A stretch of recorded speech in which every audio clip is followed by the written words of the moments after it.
Radiográfica FM 89.3. Recuperando el aire.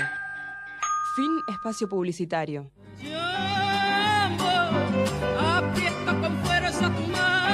Nosotros también queremos verdad. Nosotros buscamos justicia. Luchamos por la dignidad. Queremos tender puentes. Derribando muros. Un espacio libre de apartheid israelí.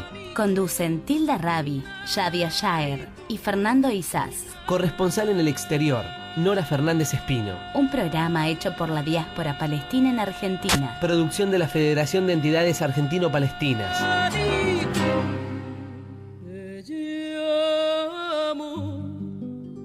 Aprieto con fuerza tu mano, beso la tierra que pisan tus pies, sé que por ti la vida daré, la vida daré.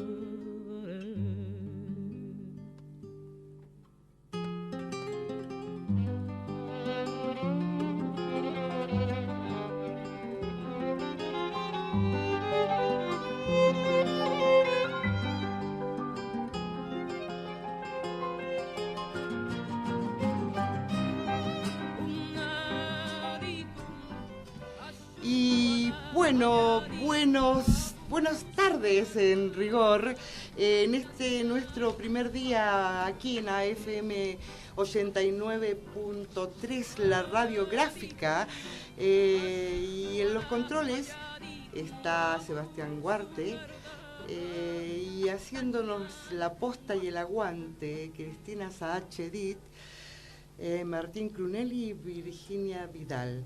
Usted nos puede escribir también a federpal@gmail.com. ¿Cómo sería, Fernando? www.federpal@gmail.com. Y Cristina nos conecta con ustedes a través del 15 66 96 2666. Bueno, vos sabés que hoy tenemos, entrevistamos a Nicolás Hatwa, ¿no?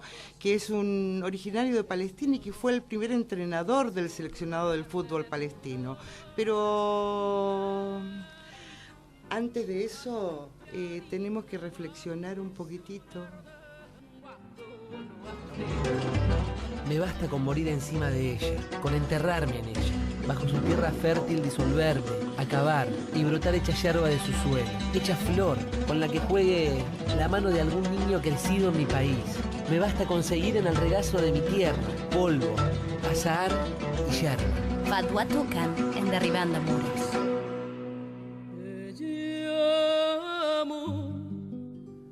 Antes que todo, quisiera agradecer en mi nombre y los compañeros que formamos parte de la Federación de Entidades Argentino-Palestinas y de Derribando Muros, a los compañeros que integran Radiográfica, el permitirnos seguir visibilizándolos, más allá de los intentos de callar nuestras voces o intentar acallarlas por otras voces que no nos representan.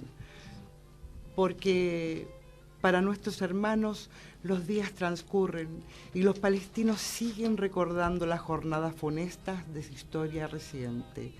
La fecha más señalada, por supuesto, es la del Nakba, mayo de 1948. Con la instauración del Estado de Israel, se escribió el triunfo definitivo de una estrategia orquestada durante años para imponer por la fuerza una identidad política ajena a la voluntad mayoritaria de los habitantes de Palestina. Pero no es la única. Antes y después de esa Nakba se sucedieron otras. Los palestinos tienen casi todas las semanas una efeméride desventurada que bien les gustaría olvidar.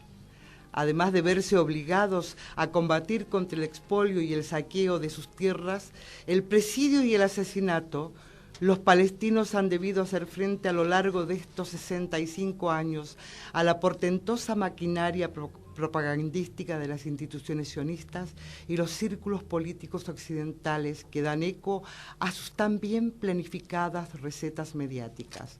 Porque no solo han tratado de ocultar, minimizar y tergiversar, y cuando no queda más remedio,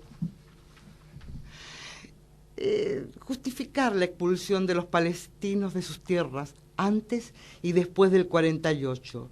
La expropiación de aldeas, las de ciudades, las detenciones arbitrarias, las incursiones militares, los crímenes, la construcción de un muro ominoso, el bloqueo a Gaza, bombardeos salvajes, han hecho todo lo posible para deshumanizar la realidad de nuestro pueblo. Sería largo referirnos a nuestra historia, que iremos hilvanando paso a paso para entender juntos que nada es tan ajeno y lejano. Antes de concluir, quisiera enviar nuestro agradecimiento a la Radio de las Madres de Plaza de Mayo, que nos cobijaron durante 6 años. Es por eso que el estar hoy aquí, en FM 89.3, la radiográfica, en nuestro 7º año de Derribando Muros, realmente nos sentimos recuperando el aire, así como lo hicieron los trabajadores de la cooperativa gráfica Patricios, que decidieron ser artífices de sus propios destinos. Nuevamente, shukran, gracias en árabe, y hasta la victoria siempre, hasta la victoria. Por un lado, el acceso al agua es un derecho básico y universal, según la observación número 15 del Consejo Económico y Social de las Naciones Unidas. Por el otro lado, tenemos que la Organización Mundial del Comercio declaró al agua como un bien privado.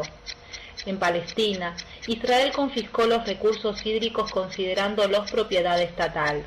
Desde 1967, los palestinos no pueden acceder al agua sin la autorización israelí. Las colonias israelíes generan también un gran problema por el consumo de agua. Cada colono usa casi 5 veces más agua que cualquier palestino de Cisjordania. El muro del apartheid, construido por Israel, aísla 28 pozos subterráneos que antes podían utilizarse y gran parte del acuífero de la cuenca oeste. Mekorot, la empresa israelí que controla los recursos hídricos y somete a los palestinos, se instalará en Argentina si no reaccionamos a tiempo. Por eso, y porque atendemos el llamado al boicot, desinversiones y sanciones conocidos como BDS contra Israel, te pedimos solidaridad, presión y acción, porque el agua es un derecho, no una mercancía. Decile no a Mekorot. Te llamo, aprieto con fuerza tu mano, beso la tierra. Mekorot, que quiere instalarse en la provincia de Buenos Aires, después de un acuerdo espurio entre el gobernador Scioli y la dirigencia sionista israelí. No nos olvidemos que Mekorot es la responsable de crímenes de lesa humanidad, y hay una parte que yo creo que es importante decir. No solamente está lucrando con la sangre del pueblo palestino, también está encareciendo el agua para los habitantes bonaerenses y quitándole posibilidades laborales a aquellos que pueden hacer, digamos, las griferías y toda la otra parte. Es por eso que nosotros hemos trabajado también para que se haga un pedido de informe, a la cual fue un pedido de informes hecho por casi unanimidad de la legislatura bonaerense, conjuntamente con ATE Hidráulica. En breve, en otros programas, como ya dije antes, nos iremos conociendo un poco más y comenzaremos a tener novedades. Pero mirá, ¿qué hace Mekorot? ¿Qué hace? Tilda, es bueno el dato el acuerdo firmado por el gobernador Scioli es de enero del año 2012. Ya hay varios municipios del Gran Buenos Aires y de la provincia de Buenos Aires que están con cerca de un 200% de aumento en las tarifas de agua. Berizo, cerca de La Plata, en General Rodríguez, en Bahía Blanca, en la provincia de Tucumán, en la capital, ya hay un aumento significativo en las tarifas, y no podemos dejar de mencionar de que la composición societaria de Mekorot es en un 51% en manos del gobierno del Estado de Israel, o sea que la firma de este acuerdo para apropiarse de la reserva acuífera bonaerense, en principio, la hemos, a través de la gobernación de Scioli, se la hemos enajenado a manos del Estado de Israel, porque estamos hablando en primera persona con el nombre de una empresa, pero en realidad lo que está detrás de esta empresa es el 51% accionario en poder del Estado de Israel. Sí, señor, y por eso yo creo que vamos a seguir profundizando, pero lo tenemos acá a nuestro entrevistado de hoy, Nicola Hatwa, del otro lado de la cordillera. Bienvenido, hermano, bienvenido. Gracias, compañero, gracias. Para mí es un agrado estar con ustedes y escuchar muy atentamente y realmente es impresionante lo que ustedes están planteando. Bueno, es ni más ni menos que adherirnos y trabajar en coordinación con nuestros hermanos de la Palestina, ¿no? O sea, yo creo que no podemos ser ajenos, Nicola, menos nosotros cuando somos diáspora, que además vos después nos vas a contar un poco de tu experiencia de vida. Les quiero decir que Nicola es un palestino que llegó muy chiquitito a Chile, ¿no? Bueno, yo la verdad es que pertenezco a la primera diáspora. Sí. Una diáspora obligada. Sí. Nosotros fuimos una familia expulsada.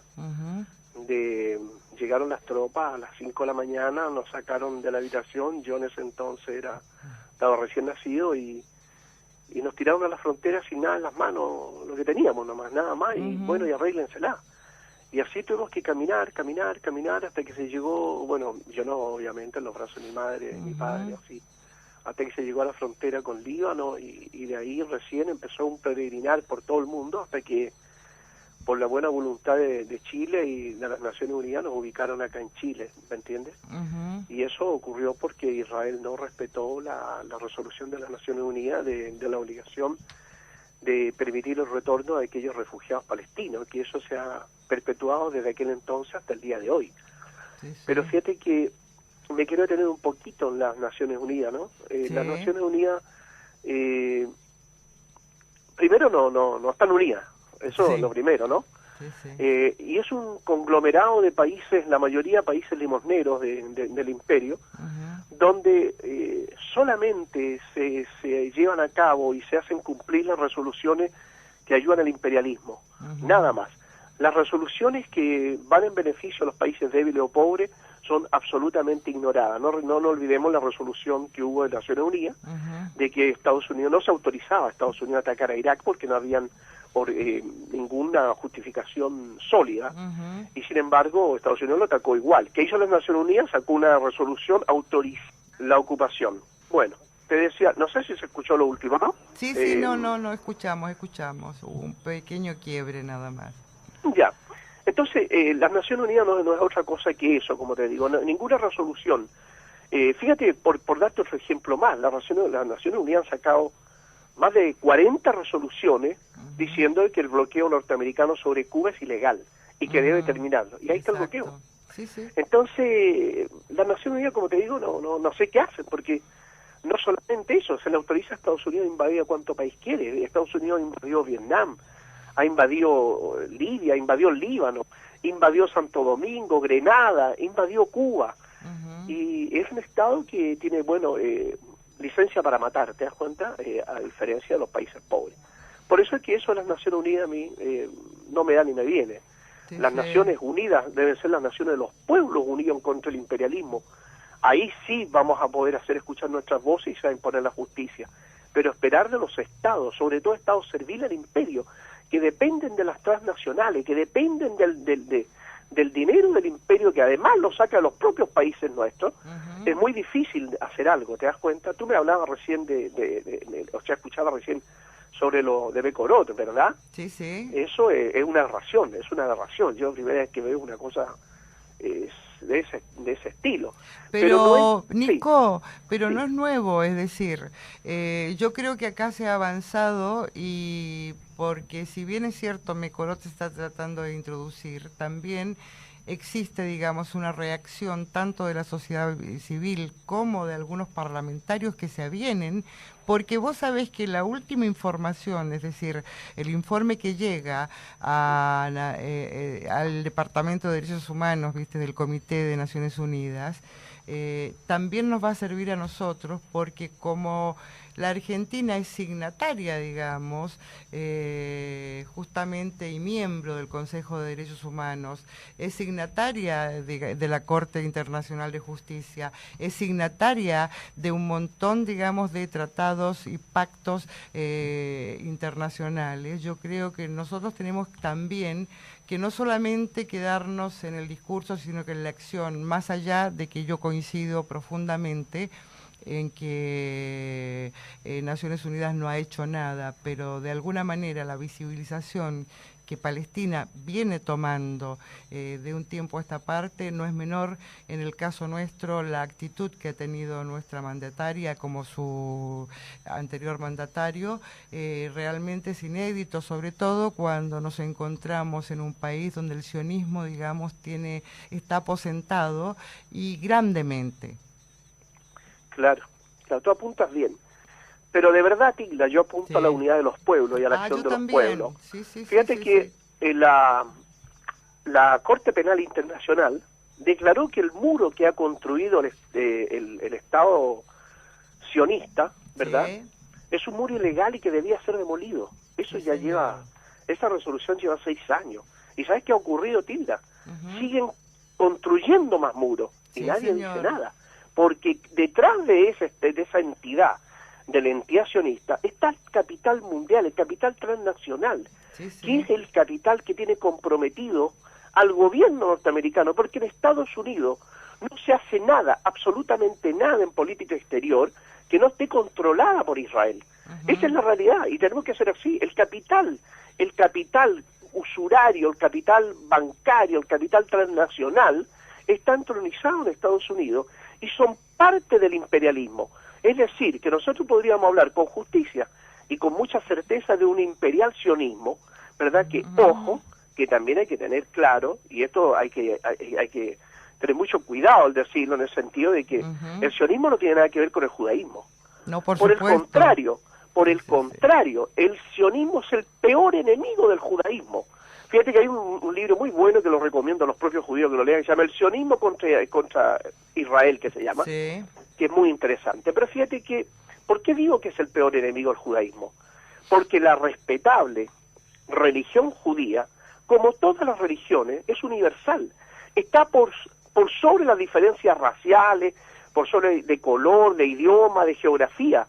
Dios es universal y es para todos los hombres, desde el punto de vista religioso. Pero cuando yo circunscribo una religión a un determinado territorio y convierto esa religión en un concepto nacional, le estoy quitando la universalidad de Dios, le estoy quitando la universalidad de la religión y lo estoy convirtiendo en una idea que no tiene absolutamente ninguna diferencia como lo fue el nazismo. No, lógico, en eso compartimos. No te olvides que dentro de nuestra federación, y bueno, vos sabés que nosotros el 21 de mayo se realiza acá en Buenos Aires el Tribunal Ético en contra de la ocupación, viste, y colonización por parte de Israel en los territorios palestinos. Y uno de nuestros testigos es un querido hermano y compañero, David Comedi, un físico que ya vamos a entrevistar en este programa. Pero qué bien, qué buena idea, fíjate. Y yo creo que no es menor, es decir, cuando uno de alguna manera va juntando voluntades, no es un hecho menor. Con respecto, en realidad a mí me gusta más dejar hablar que hablar tanto, pero hay que ir precisando, ¿no? O sea, yo coincido con vos en que la unión de los pueblos, digamos, va a ser la fuerza, pero paralelamente tenemos también el deber de ir buscando todas las instancias posibles como para que nuestra causa y lo que está sufriendo nuestro pueblo palestino se pueda hacer visibilizado. Entonces, no es solamente, digamos, y de aprender, ¿no? O sea, el compromiso de nosotros en la radio y con los compañeros no es que nosotros vamos a venir acá a dar clases, sino que de alguna manera ir aprendiendo y comprendiendo juntos lo que significa nuestra realidad. Por eso Pero, no es Tilda, menor lo que vos estás planteando, pero estoy totalmente de acuerdo, pero te lo quería, o sea, como para que no se crea que digamos que nosotros los palestinos solamente tenemos, para mí es clarísimo, pero No. también digamos la fuerza popular la da el conocimiento. Claro, Tilda, yo estoy de acuerdo contigo, pero desgraciadamente lo que funciona en la humanidad es la sinrazón. Toda la estructura actual de explotación de los pueblos es absolutamente irracional.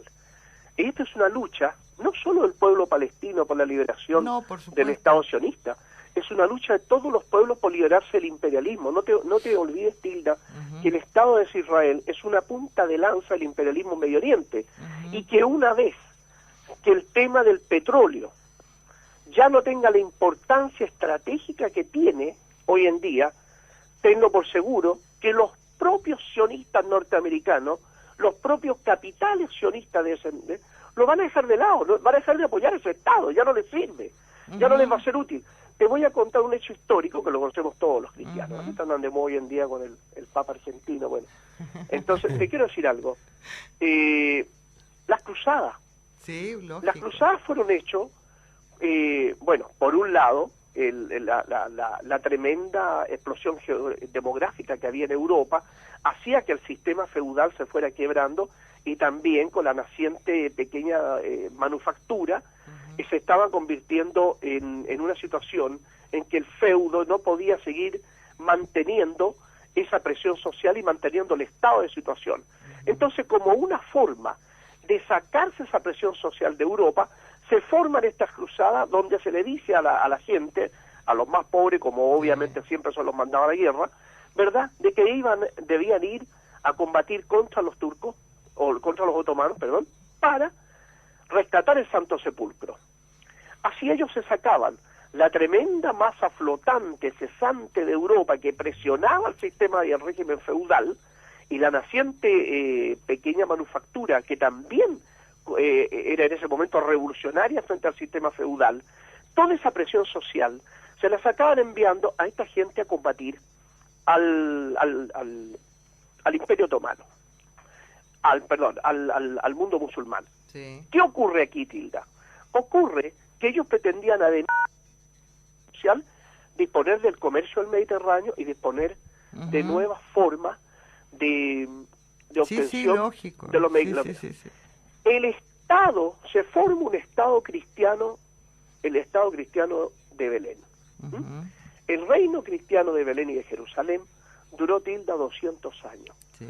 Cuando dejó de ser útil a Europa y fueron abandonados los cruzados, y Saladino, ¿verdad?, los derrota y los saca, y ellos se devuelven a Europa, lo único que se le olvidó llevarse fue el Santo Sepulcro. Claro. Entonces, siempre las guerras de agresión, de robo, de usurpación de las riquezas de otros pueblos, tienden a revertirse de la lucha por la justicia, por la democracia, por la libertad. Sí. Y hoy en día esas mismas justificaciones las circunscriben a nombre específico. Vamos a luchar contra Saddam, vamos a luchar contra Fidel Castro, vamos a luchar contra Chávez. ¿Te das cuenta? Sí. Entonces, no, en eso coincidimos, y ha sido una gran clase lo que vos nos vas dando. Ahora nos vamos acercando a una especie de impas.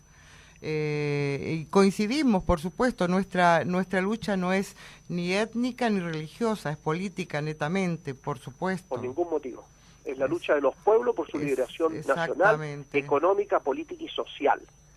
En el próximo, cuando nos acerquemos al próximo bloque, o sea, vas a tener que... Vos tenés tiempo, ¿no? Sí, bueno, por favor. Todo el tiempo del mundo para esto. Cuando va a haber un pequeño impas cerca de las 30, yo te pediría que, bueno, o sea, nos hables un poco también, ¿viste? O sea, de la flotilla latinoamericana, y también terminar un poco con tu relato de vida, que es una parte importante y no menor para nuestros oyentes. ¿Te parece? Pero me parece muy bien.